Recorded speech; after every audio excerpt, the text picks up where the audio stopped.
Okay, thank you all for being here. I just got back within the hour from the 29th, I believe, annual Blue Mass at St. Patrick's in DC.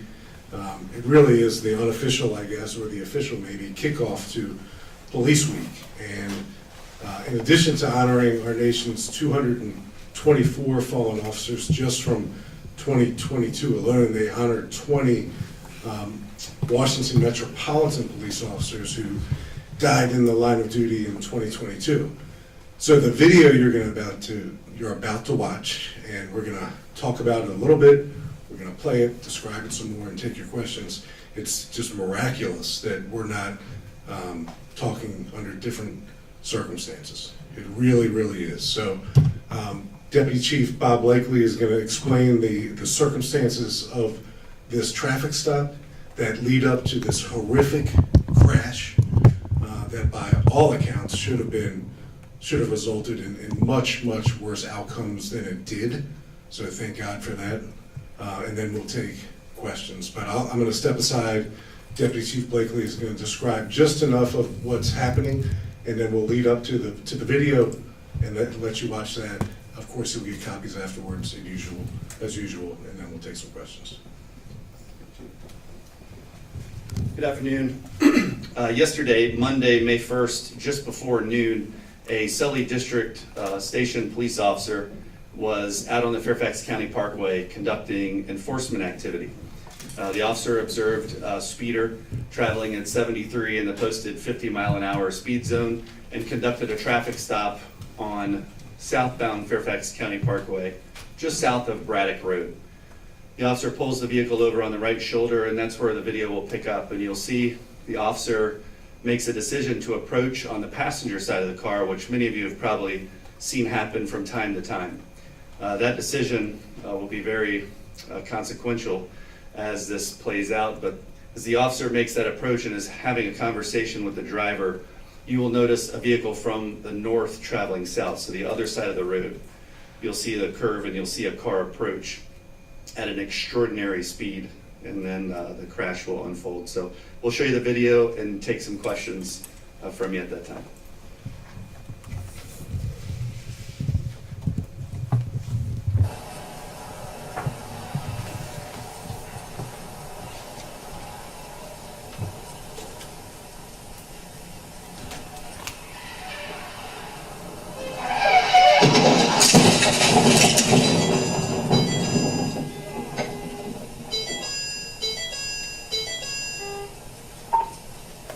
Bravo, Serving Rescue, Serving Units, accident, right here at County Parkway, south after Braddock. My cruiser was hit, driver was hit. I'm trying to check on injuries.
So you'll see that the video goes to black, and we show the words on the screen, the radio transitions that the officer was making.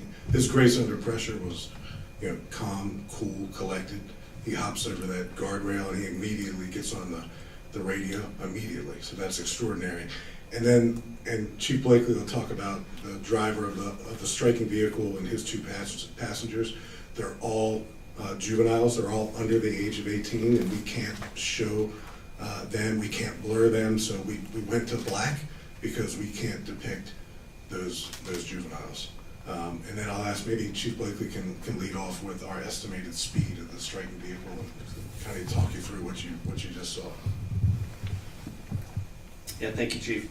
So obviously, through your observation, you could tell that that vehicle that caused this crash was traveling at an extraordinary speed. And in fact, our crash reconstruction detectives have begun the process of analyzing the data that's available in the black box, if you will, on that vehicle, and it was traveling well over 120 miles per hour when it lost control. The vehicle lost control because cars can't go that fast on the highway. And most importantly today, as we talk about this crash and others, a couple things stand out. Number one, I think we need to thank our community members who stopped and tried to help out. Many called today to check on the officer to make sure everything was okay, and I can't thank them enough for their concern. Number two, thanking the men and women of our police department who are out there trying to make our roadways safer. As I know you've heard, nationally, crashes and fatal crashes in particular are up. That's a consistent statistic here in the DMV. And so we're trying very aggressively to lower that. We're doing that in a few ways here in Fairfax County, but we have to call to attention the young drivers, the teen drivers who are responsible for an incredible number of excessive driving or excessive speed related crashes. As I'm sure you'll recall, this year alone we had 3 high school aged teens who were involved in a double fatal crash in January. We've had even more in 2022, very tragic, and this really should be 3 high school aged teenagers in an incredibly fast car going extraordinarily fast and nearly ended this police officer's life, as well as the driver of the vehicle who was parked on the side of the road talking to this police officer, or someone could have been changing a tire or doing anything else. So I think that's number one. As we talk about teen drivers and our responsibility as parents, community members, educators, to talk to our teen drivers about their responsibility, I want to give you a couple statistics. This year alone, compared to 2022, we've seen an increase by 62% in the number of citations we've issued to teen drivers for speeding. So 62% more tickets to teen drivers for speeding offenses, 98% more for violating signs or signals, so stop signs, red lights, or even the speed limit sign at times, and 181% increase in fail to pay full-time attention, which is often associated with a crash. So we're seeing our teens involved in more and more instances. And Fairfax County today, year to date, we have 8 fatal crash victims, over 7 crashes. 3 of those fatal crash victims were caused because of the driving behaviors of a teen driver this year. So these are statistics we need to pay attention to. And what we're doing in the department to address this is, number one, the 3 E's of traffic safety: education, enforcement, and engineering. We met with all the high school principals in April, on April 20th, to discuss some of these trends and patterns and to ask for their help. We engage Fairfax County Public Schools and try to get into the schools to speak to educators and to the students themselves. We brought back one of our old but reliable programs, Road Shark, which we had our first initiative last month with great success, and we'll be running our second wave June 5th through 11th, where we target enforcement around these types of driving behaviors. And then through engineering, we regularly work with the Fairfax County Department of Transportation as well as VDOT to, as you've seen in the Lee Chapel Road crash, for instance, to address roadway issues. And Fairfax County is also engaged in deploying photo speed enforcement and other projects using all available technology to try to address these issues. So it's something important that we all need to pay attention to, and I just wanted to point those out before we take any of your questions. Yeah, can you kind of go back to the officer's decision to approach on the passenger side, and kind of what the training is on that, when they do, when they don't, and that's probably the reason I'm guessing that officer is alive. Yeah, absolutely. Thank you, Drew. The decision to approach on the passenger side is solely with the officer. And it's, this officer has 13 years of experience with the police department. In fact, I just completed a competitive process to hopefully one day join our motor squad. He's very invested in traffic safety, has a long and successful history of engaging in traffic enforcement, and all of that experience and training provided him this, mindset approach on the passenger side, busy road. But I bet the majority of his stops any particular day don't end up that way. So a lot of it is, when we look at this crash in particular, it's, he chose to run backwards instead of frontwards, or, not jump the guardrail. There's so many little decisions that were made based on his training and experience that likely saved his life. And the passenger side approach is definitely one of them, because his back would have been to traffic, and he probably wouldn't have had the advance notice of that out of control vehicle. And I guess to kind of elaborate that too, like on a driver's perspective, when you're stopped by a police officer, there's a million things running through your head, everything's making you nervous. Now you see him approaching on this side, you're probably wondering why. Can you talk about, I guess, the tactics, why an officer might choose to do that? Obviously in this situation, they've got a vantage point of the road, they can see traffic, etc., but other reasons why an officer might approach that maybe don't necessarily indicate the driver's doing anything wrong other than speeding maybe. Sure. Thank you, Drew. And a lot of that's true, especially at night.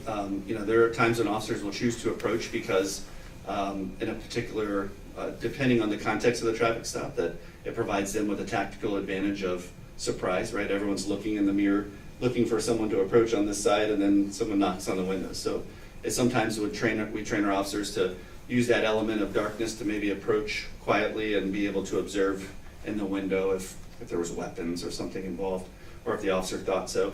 But we also train our officers on interstate highways or busy roads like this, or if the person just stops a little too close to that fog line, to use this as an approach to make sure that they don't expose themselves to traffic. So the driver was going over 120 miles per hour. What is the speed limit there on Fairfax County Parkway? Yeah, so the speed limit on the Fairfax County Parkway is 50 miles per hour. As I mentioned, the officer was actually on a traffic stop for a car going 73 in the 50. That stretch of the parkway between Pope's Head and Braddock Road has an increased number of crashes. You may even remember Pope's Head Road used to have a photo red light. I think the pole was just there until recently from the old legacy program where that section of roadway has always been monitored. So officers are always there doing enforcement.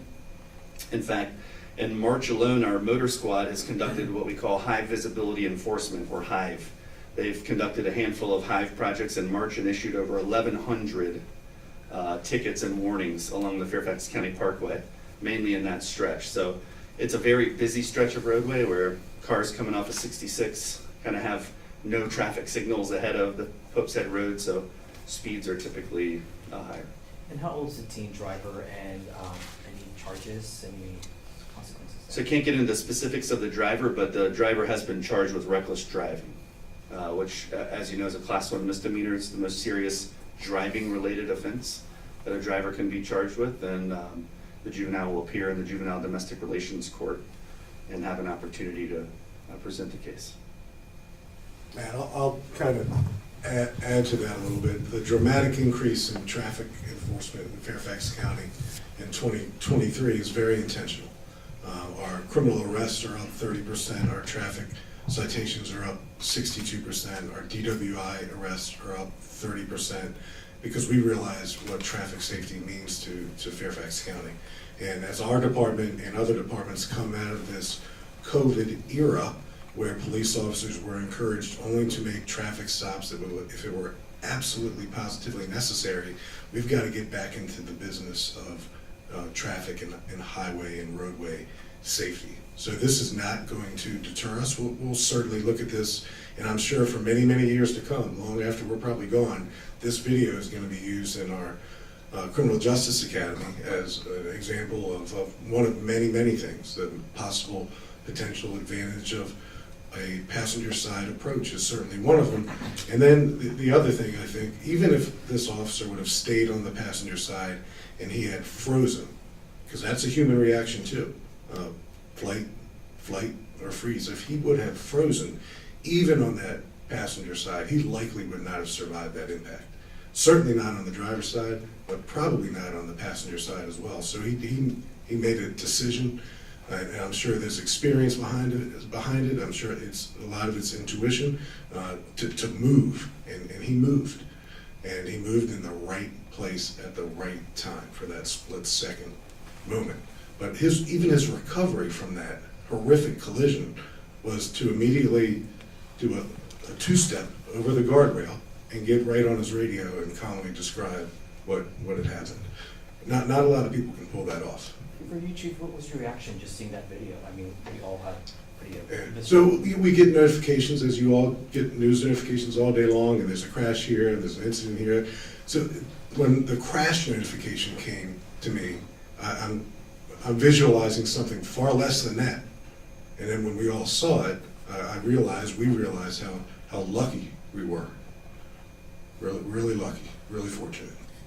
Given the statistics that were laid out, and obviously well over 120 is in a different category, but a message for parents who are teaching their kids to drive, who are getting out on the road now. So Drew, we were all kind of not to make light of anything that happened yesterday, because it could have been, it probably should have been much worse than it was. We were all recounting what our first car was, and mine, for what it's worth, I doubt it's newsworthy, was a 1974 Mustang Ghia with a white vinyl top, manual sunroof, red interior, red exterior, and white walls. But was it new that year, or was it used? It was used.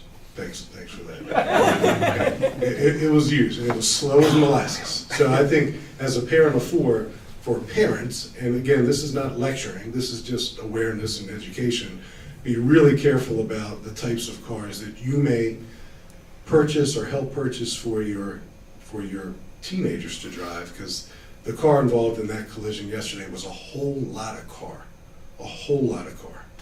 for an inexperienced driver. And Chief Blakely can describe the circumstances of the crash much better than I can, but when there was a bend in the roadway, there was no recovery, because the car was going way too fast to be even able to negotiate what was probably a slight bend in the roadway. It wasn't a dramatic bend, but it was going way too fast. It was a rocket, and then it became a missile. Obviously, you have speed and inexperience as factors. Was there drugs or alcohol or inattention? Was there any other factors contributing to it? Yeah, so at this time, there's no indication that those other factors were at play. 3 young drivers in a car going fast, undoubtedly the driver was distracted. If we just guess. But what we do know is that that vehicle was just incapable of handling that curve at that speed. I don't think any vehicle could handle that curve at that speed. So what you see in the video is really an unprompted loss of control of a vehicle, and that's the critical speed of that vehicle, where it just can no longer maintain adhesion to the road. We see that in car races when vehicles enter the road and just curves, and the NASCAR drivers have to get it just right. And that's basically what we see, is the vehicle just lose control. That vehicle is equipped with anti-lock brakes. It wasn't a lockup of tires or anything of that sort. So it's just outright reckless driving, and that's where the inexperience piece comes in. And when we see some of these crashes, some of the other more serious crashes that we've talked about, it's drivers making huge mistakes, taking risks that they just aren't fully aware of the consequences. This young driver probably was sitting at Pope's Head and got a green light and gunned it. And if you notice, there was a bit of a gap between the pack of cars that had passed before we see the driver emerge, and probably had some clean road in front of him at full throttle all the way up to that point, and did not judge that curve properly. And so you saw just a complete loss of control. But that's what we see in a lot of these crashes. It's once you're that fast, it's beyond the point of any return or no return, and we see something catastrophic. And none of those 3 in that car were injured? Were they wearing their seatbelts? They were wearing their seatbelts. Everyone involved in this crash had what we would describe as minor injuries. The driver of the suspect vehicle, the vehicle that we pulled over for a traffic stop, and the officer were both transported to the hospital and released. And the 3 team drivers were not injured to the extent that they needed transport. And I guess just lastly, in terms of their health, the officer who responded so quickly, and looks like you say no major physical injuries, this is one day later, how's he doing? You can imagine I think the chief spoke to the officer, I spoke to the officer a couple times yesterday. Watching the video, I think, was an experience. The officer lived it, but some hours later, leaving the hospital and watching the video and rewinding it and watching it, and I took a couple stills when I watched it, and I mean, it looks like the vehicles at one point are nearly wrapped around the officer. And the officer remembered being kind of hit, but obviously it was just, I mean, when you talk about a matter of inches, I particularly look at the guardrail as you watch this crash a few more times, and you'll notice just as the officer clears and the vehicle makes impact with the car, I mean, it must crush that guardrail 3 to 5 feet. So the amount of force involved in that collision and in that area undoubtedly shook the officer, who was still very able. I think I would have sounded a little differently on the radio, but the officer very professionally started checking on people, controlled the scene, calling for backup. I mean, this is really highlighting the amazing performance of our police officers, and certainly this officer is one of them. If there's no more questions, maybe lastly, the connection to Police Week. We always hear more stories, or more often we hear stories repeated that involve a felonious line of death of a police officer, but those always seem to pale in comparison to the number of police officers and troopers and other law enforcement across the country who are killed in the line of duty in traffic-related scenarios. So there's never a good time for something like this to happen, but during this important month of May, to highlight what a close call this was, and to bring attention to the necessity for folks to take a minute. I think that's one of the driving themes when it comes to distracted driving in Fairfax County. Parents need to take a minute and talk to their teen drivers, and we all need to take a minute and make sure that we're not going so fast that we can't control our own motor vehicle. What's the officer's name?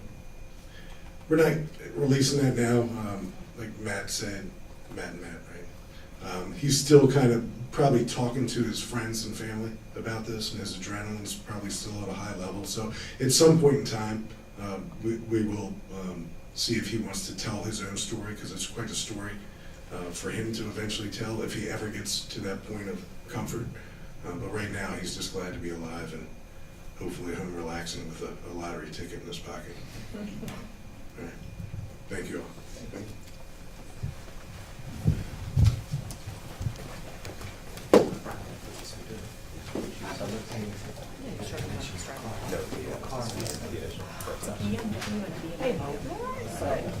We'll get that information. At the same time, you probably deserve to stay up there. Yes. Yes. Yeah. I've seen put the high enforcement is just on the county park area. This is just auto. Auto will let you do this for free. It's called auto. So I think Yeah, the Auto Pro, okay, you get the pro, then it'll go. right. Yes, there's something very well trained.